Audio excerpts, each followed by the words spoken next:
大基本千万字，逐工要跟大家做伙来捌一日。咱知讲台中公园旧地名叫葫芦墩，那南投草屯的旧地名叫草下墩。今仔日要甲大家小解这一日，咱同齐来看到这就是墩，桥墩的墩，读倒稳墩第一条。搁在台语字典解说，墩就是土堆的意思，卖当讲是土顶顶的物件，悬起来的所在，亲像一粒细粒山，咱讲是墩仔。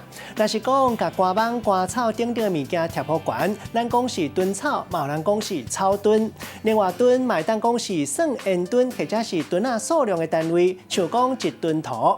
带大家做伙来小解这两个词。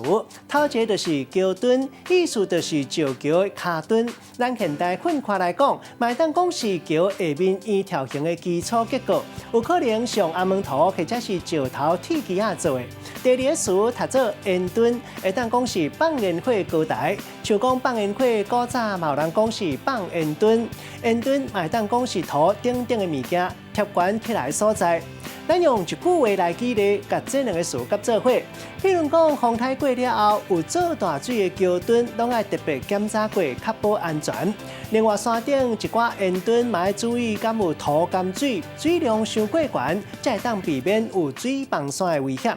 今仔日小解这一日读做墩，提供予观众朋友来参考。